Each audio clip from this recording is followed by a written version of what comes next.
Hello साथियों, स्वागत है आपका VK PCS academy YouTube channel पर।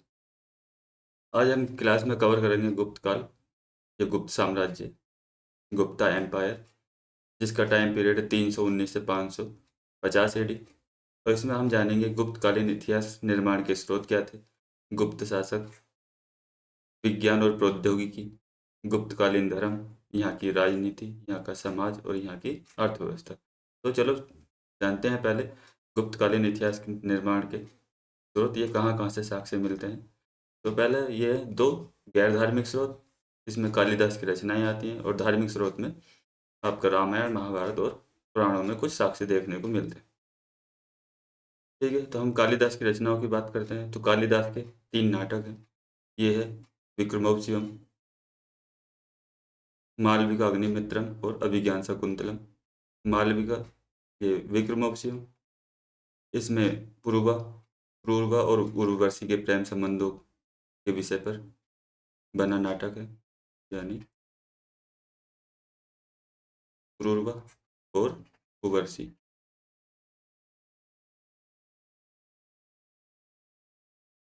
के प्रेम संबंध पर।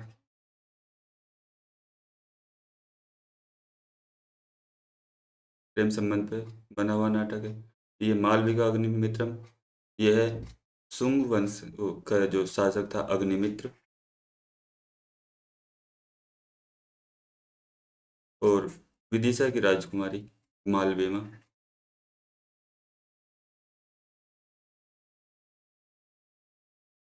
राजकुमारी मालवेमा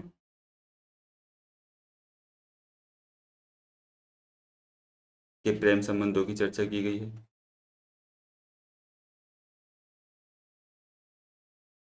अभिज्ञान शकुंतलम, ये भी एक नाटक है। इसमें दुष्यंत और शकुंतला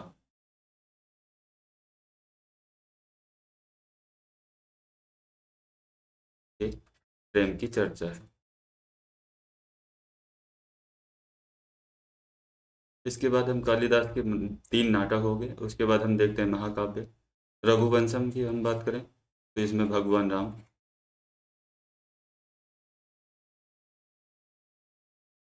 से संबंधित घटनाएं,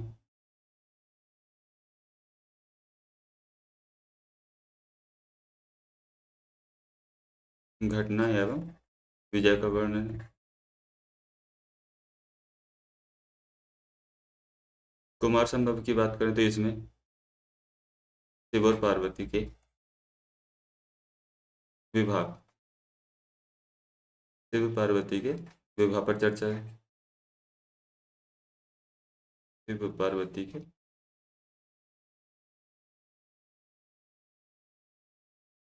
विवाह की चर्चा है।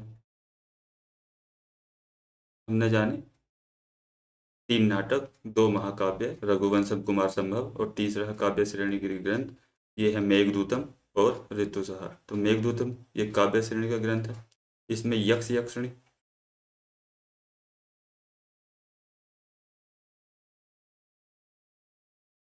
के प्रेम संबंधों का वर्णन है।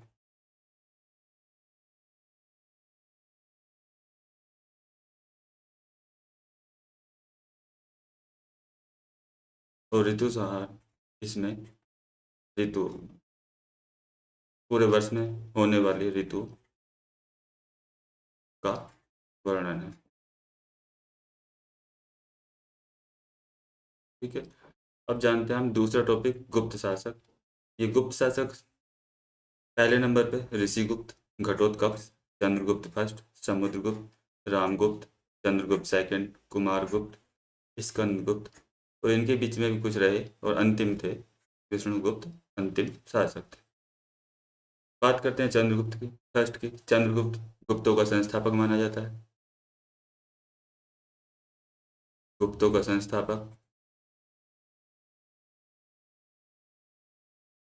इसने महाराजा धीराज की उपाधि धारण की।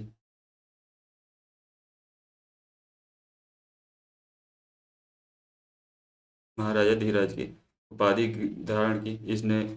नेपाल में लिच्छवी राजकुमारी से विवाह किया।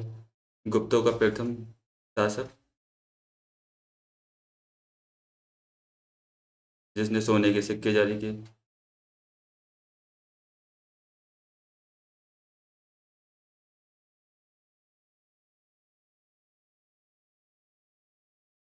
ठीक है, चंद्रगुप्त फर्स्ट नहीं, गुप्त संवत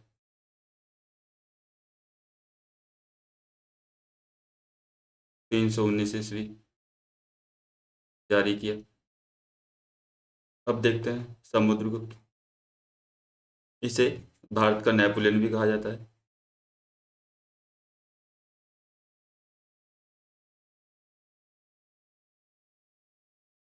जैसे अशोक बाद में आकर के शांति की नीति पे आया, वैसे ही ये अपने युद्ध और विजय में आनंद लेता है समुद्रगुप्त।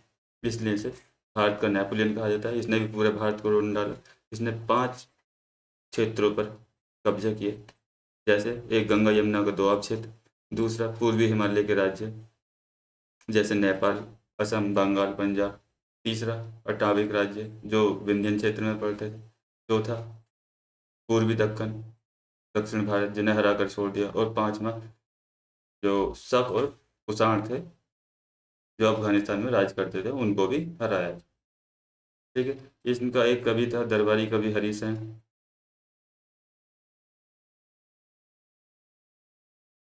हरिसेन का प्रयाग प्रशस्ति लेख है।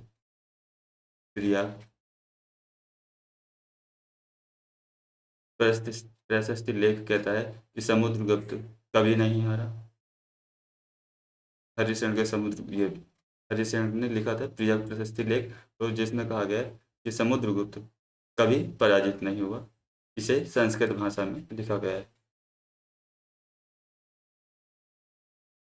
भाषा में लिखा गया है। तीसरा, समुद्रगुप्त के जो सिक्के स्वर्ण सिक्के थे, स्वर्ण सिक्के जो इसने जारी किए, वो शुद्धता के पैमाने पर गुप्तों में सर्वप्रथम पहले नंबर पर आते हैं। दूसरा, समुद्रगुप्त के स्वर्ण जारी किए हुए सिक्कों पर उसे वीणा बजाते हुए दर्शाया गया है।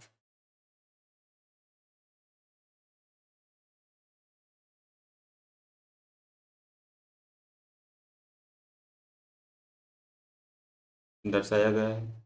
दूसरा, इसने परम भागवत, समुद्रगुप्त ने परम भागवत को पृथ्वीतः प्रथम वीर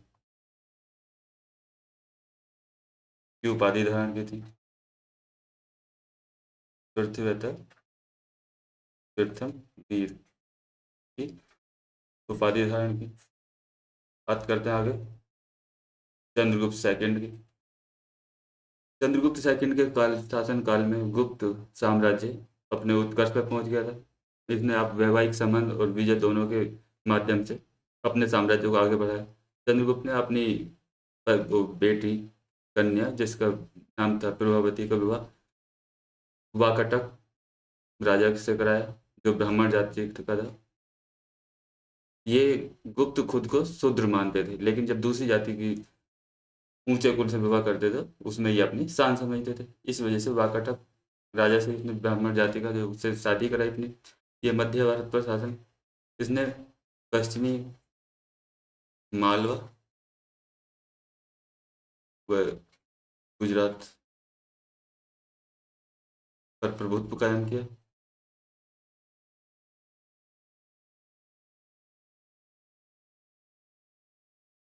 चंद्रगुप्त सेकंड ने ही जो शक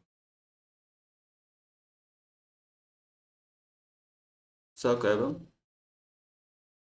कुषाण थे के 400 साल पुराने शासन का अंत कर दिया। इन्हीं की सभा में कुछ विद्वान रहते थे राजसभा में जिनकी चर्चा मिलते कालिदास, अमर सिंह, वराहमिहिर, धनवंतरी जैसे विद्वान इनके मिलते हैं। इन्होंने विक्रमादित्य की उपाधि धारण की थी।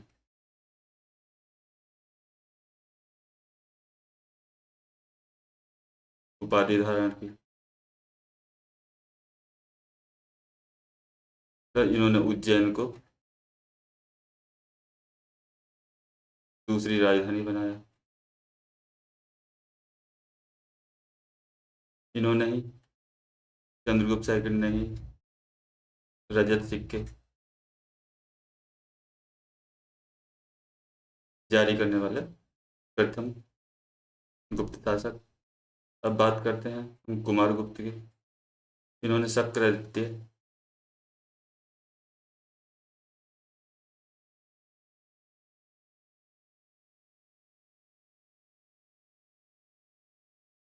शक्रादित्य एवं महेंद्रादित्य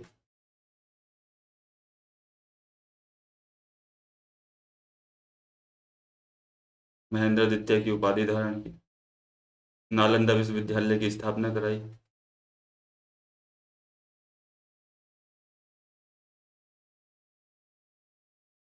नालंदा विश्वविद्यालय की इसने कराई। इन्हीं के समय पर हुणों का आक्रमण हुआ। मध्य एशिया के रहने वाले थे जिसे इन्होंने पीछे ढकेल दिया। कुमार गुप्त के बारे में यदि हमें जानकारी की बात करें तो हमें कुछ अभिलेख हैं जिनकी से कुमार गुप्त के शासन के बारे में कुछ जानकारी देते हैं। जैसे बिलसड़ अभिलेख, मंदसौर अभिलेख, तीसरा करमदंडा अभिलेख।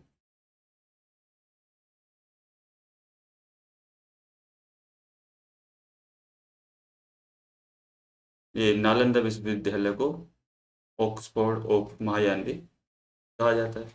अब बात करते हैं हम स्कंदगुप्त की। जो गुप्तों का अंतरिम शासक था, यानी इससे अभी एक दो बाद रहे होंगे। तो हुणों का एक जो आक्रमण का इसने सामने किया, इसकी सूचना हुणों के आक्रमण का स्कंदगुप्त ने भी सामना किया।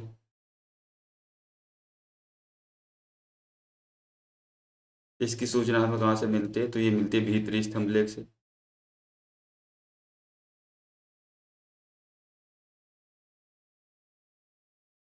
इन्होंने ही स्कंदगुप्त ने ही जो सुदर्शन झील है गुजरात में, काठियावाड़ गुजरात में, गिरनार पहाड़ी पर, उसका जीर्णोद्धार कराया।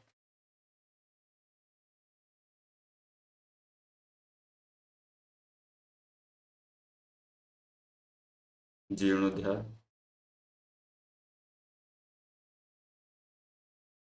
कराया, बस इतनी जानकारी काफ़ी है। इनके बाद अंतिम शासक विष्णुगुप्त, जिनका उन्हीं के साथ में गुप्त साम्राज्य का पतन हो गया। एक और है समुद्रगुप्त के बारे में एक फैक्ट यहाँ पर। Samudragupta early history of India, जिसमें विंसेंट स्मिथ है, भारत का नेपोलियन जो कहा गया है, वो उसी बुक में कहा गया है। अर्ली हिस्ट्री ऑफ इंडिया किसकी पुस्तक है? विंसेंट स्मिथ की। तो इसमें समुद्रगुप्त को भारत का नेपोलियन कहा गया। अब बात करते हैं विज्ञान और प्रौद्योगिकी। भास्कराचार्य की लीलावती एक किताब है, ये गणित पर प्रथम रचना मानी जाती है भारत में। भास्कराचार्य का, आर्यभट्ट का योगदान की हम बात करें तो इन्होंने पाई का मान,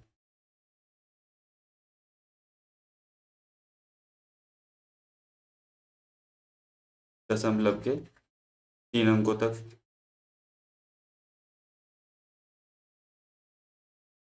के 3 स्थानों तक परिकल्पित किए,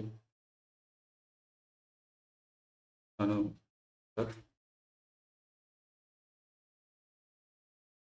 परिकलन किया, जो आधुनिक गणना के करीब माना जाता है। दूसरा, इन्होंने त्रिभुज के क्षेत्रफल को जानने का सूत्र निकाला, जिससे त्रिकोणमिति का मिति का विकास हुआ। आर्यभट्ट ने ही कोपरनिक से पहले ये बता दिया था कि सौर क्षेत्र में सूर्य केंद्र में है और उपग्रह उसका चक्कर लगाते हैं। अब बात करते हैं हम आगे ब्रह्मगुप्त की। ब्रह्मगुप्त भी एक गणिताचार्य थे। इनकी रचना मिलती है ब्रह्म सिद्धांत, खंड खांडे।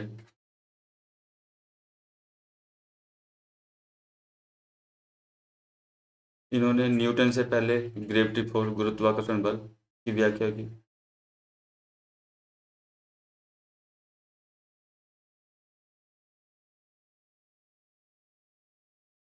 खंड खंडे पुस्तक ब्रह्म सिद्धांत इनकी पुस्तक है। गुरुत्वाकर्षण की व्याख्या इन्होंने कोपरनिक से पहले कर दी थी।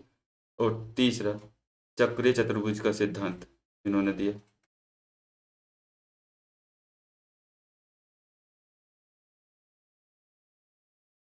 का सिद्धांत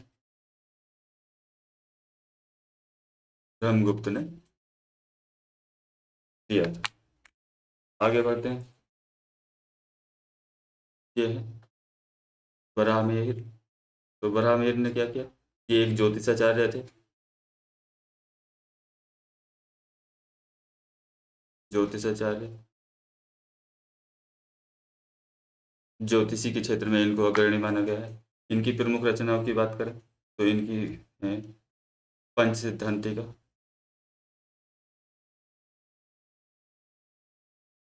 ज्योतिषी पे इनकी किताब है। व्रत संहिता,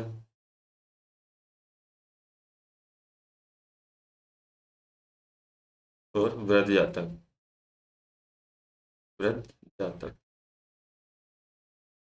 में बात करें रसायन विज्ञान की, तो प्रागुप्तकालीन भारतीय को इस क्षेत्र में उच्च स्तरीय स्थान प्राप्त है, क्योंकि अभी भी दिल्ली में स्थापित मेहरौली स्तंभ उसी काल का है, जो आज भी खुले आसमान में होने के बावजूद जंग रहित है। ये इसमें हो गया। अब बात करते हैं हम चिकित्सा विज्ञान में। तो चिकित्सा विज्ञान की हम बात करें तो इसमें दो हमें देखने को मिलते हैं चिकित्सा शास्त्री, एक है धन्वंतरि और एक नवनीतकरण। इसमें टर्मोलॉजी है चरक संहिता और सुश्रुत संहिता। चरक संहिता में चर्चा की गई है कि विभिन्न बीमारियों की यदि औषधियों का निर्माण वनस्पतियों से, यानी वनस्पतियों से निर्मित औषधियों का वर्णन इसमें मिलता है। और सुश्रुत संहिता में बात करें तो शल्य चिकित्सा ग्रंथ है ये। शल्य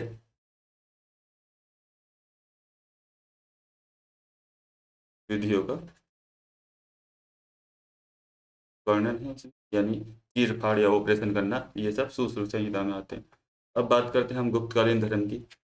तो बौद्ध धर्म और जैन धर्म ये पूर्व की भांति दोनों विकास जारी रखे हुए थे। भांति विकास जारी। और यदि हम ब्राह्मण धर्म की बात करें तो ब्राह्मण धर्म में कल्पना आई शैव धर्म और वैष्णव धर्म की।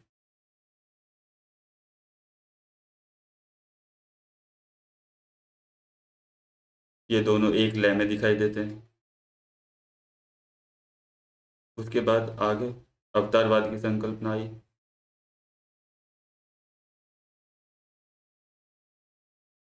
तो अवतारवाद की संकल्पना का विकास हुआ जिसमें विष्णु के 10 अवतारों की संकल्पना। इनके 10 अवतार देख लेते हैं कौन कौन से हैं। तो 10 अवतार की बात करें तो इसकी एक ट्रिक है मक वानर वापर, यानी मत्स्य, कच्छप, कच्छप के बाद वराह, वराह के बाद नरसिंह, नरसिंह के बाद वामन, वामन के बाद परशुराम, परशुराम के बाद राम, राम के बाद कृष्ण या बलराम, बलराम के बाद आए बुद्ध, और बुद्ध के बाद कल्कि। ये हो गया। अब बात करते हैं हम गुप्तकालीन राजनीति की। तो गुप्तकालीन राजनीति निरंकुश राजतंत्रात्मक थी।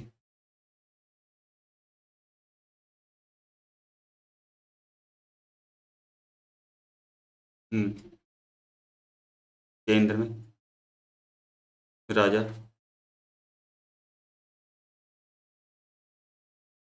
सभी शक्तियों से युक्त।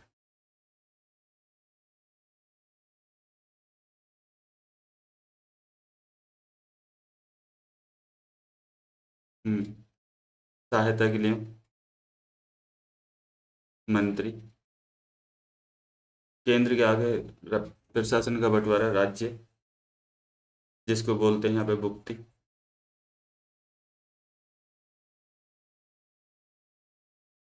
राज्य की भुक्ति को बांटा गया फिर विषय में, जिसको विषयपति, इसका ये हो गया जिला, जिसे विषयपति कहते थे। और विषय के बाद आता है वीथी।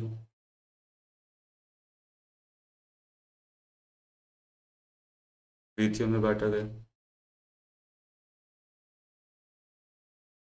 वीथियाँ नगर थे, और नगर के बाद आता है ग्राम।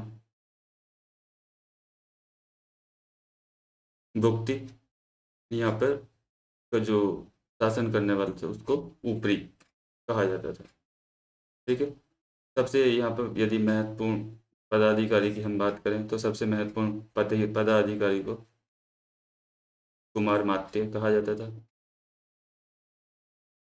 जो राजा द्वारा नियुक्त होता है।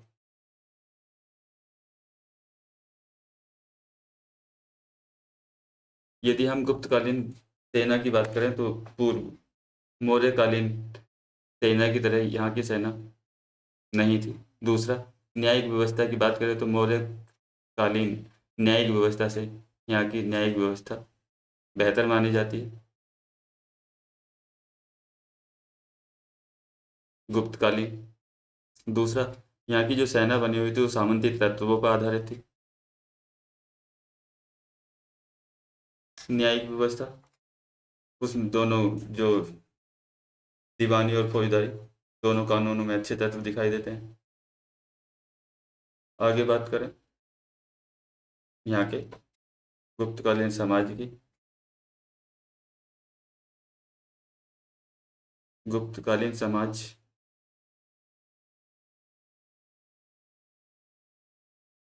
समाज की हम बात करें तो वर्ण व्यवस्था पहले की तरह चलती रही। दास प्रथा शुरू हो गई।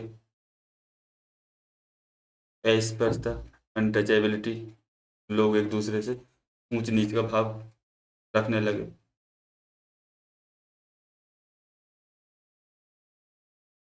अब बात करें स्त्रियों की स्थिति की।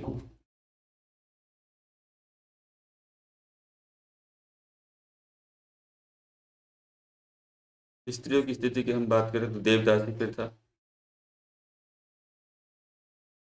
मंदिरों में अपनी बड़ी बेटी को हर मंदिरों में भेजना, वो देवदासी प्रथा थी। वेश्यावृत्ति पहले से चली आ रही थी। वेश्यावृत्ति की बात करें तो सती प्रथा प्रारंभ हो गई थी। और सती प्रथा की बात करें हम तो बाल विवाह, ये समाज की स्थिति होगी। अब बात करते हैं इसके अर्थव्यवस्था की। और गुप्त काल में अर्थव्यवस्था मोटे तौर पर अच्छी थी, जिसे निम्न तत्वों के माध्यम से देखा जा सकता है। गुप्तों के काल में कृषि की स्थिति अच्छी थी। भूमि की बिक्री, भूमि करों की जानकारी मिलती है। कृषि से उत्पादित आय कर जो कर लिया जाता था वो 4 से 6 भाग होता था। व्यापार वाणिज्य का विकास भी संतोषजनक था, लेकिन इस समय भारत रोम व्यापार जो मौर्योत्तर काल में था, जो भारत के पक्ष में, वो उसमें गिरावट की स्थिति दिखाई देती है। गुप्त काल में जो सामंतवाद के लक्षण भी कहीं कहीं दिखाई पड़ने प्रारंभ हो जाते हैं। हायान कौड़ियों के प्रचलन की चर्चा करता है कि उसके मुद्रा की भांति प्रयोग होता होगा। और अग्र यहाँ पर गुप्त अभी लोगों से ये पता लगता है कि भूमि दान में दी जाती थी, जिन्हें अग्रहार गांव कहा जाता था। वो ब्राह्मण को और मंदिरों को दान में दी जाते थे। हम यहाँ पे कुछ टर्मोलॉजी की बात करें अर्थव्यवस्था की, तो यहाँ की जो मुद्रा थी, यहाँ पहले हम कर की बात करते हैं तो कर एक था हिरण्य कर। ये नगद जो दिया जाता था। दूसरा मेकर, ये अन्न के रूप में दिया जाता था। एक है यहाँ पर बलात्श्रम, ये एक पीढ़ी दर पीढ़ी राजा के लिए मुफ्त में काम करने वाले श्रमिकों को कहा जाता है। ये पीढ़ी दर पीढ़ी एक जनरेशन से दूसरी जनरेशन में चलते रहते थे। ये जो बलात्श्रम है वो कहाँ पर अधिक होता था? काठियावाड़ में और एमपी में। इसको एक राजा के लिए कर का रूप माना जाता था।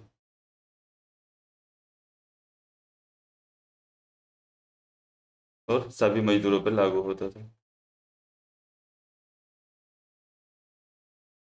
सभी मजदूरों पर लागू।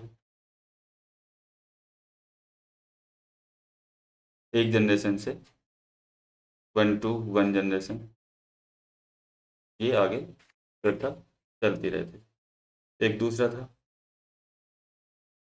विष्ठी। विष्ठी भी, इसे को भी एक निःशुल्क श्रम कहते हैं। चलो, यहाँ पे कुछ भूमि के प्रकार की, जब भूमि की खरीद बिक्री और भूमि करों की जानकारी मिलती है तो यहाँ पे भूमि के प्रकारों की बात करते हैं। तो पहली भूमि का प्रकार है क्षेत्र, यानी खेती के लिए उपयुक्त भूमि।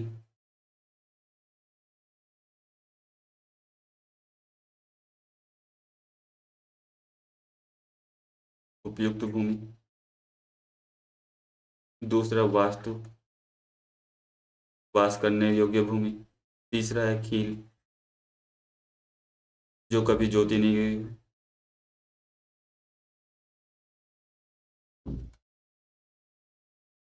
और अगला गोचर भूमि, जो पशुओं के चारा योग्य भूमि होती थी। यहाँ की प्रमुख मुद्रा को क्या बोलते थे? दिनार। प्रमुख मुद्रा यहाँ की गुप्त काल में दिनार थी।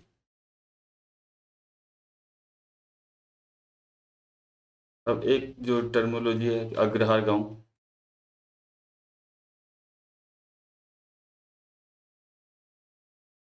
ग्राम, ये ब्राह्मणों को दी जाने वाली भूमि थी।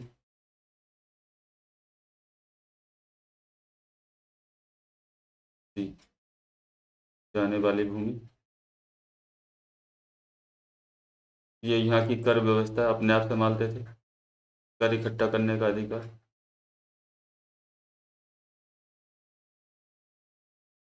और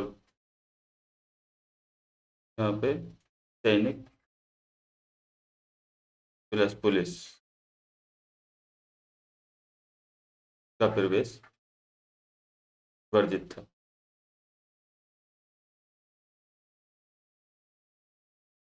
अब हम बात करते हैं कुछ भूमाप के पैमाने की, भूमि कैसे मापी जाती थी यहाँ पर। तो उसकी कुछ टर्मोलॉजी है, जैसे नीवर्तन, आड़वाप, तुल्यवाप,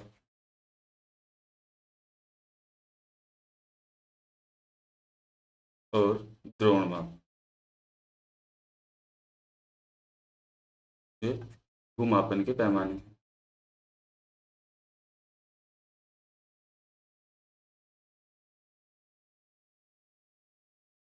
ये एक टर्मोलॉजी और होती है यूज, अप्रहत।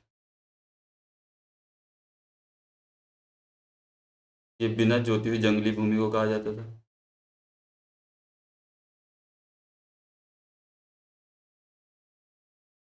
बिना जोती हुई जंगली भूमि। यहाँ के सिंचाई कर को, सिंचाई कर की बात करें तो सिंचाई कर को यहाँ विदक भागम कहा गया है। विदक भागम। एक है कि चीनी यात्री की भारत यात्रा हुई थी 518 से 521 BC में। उसका नाम था सुंग युन। अब इस जो गुप्त काल में इससे ज़्यादा कुछ नहीं पूछेगा। यदि और कुछ टर्मोलॉजी आप जानना चाहते हो तो मैं आपको बता देता हूँ कुछ करों के नाम और क्या क्या थे। भोग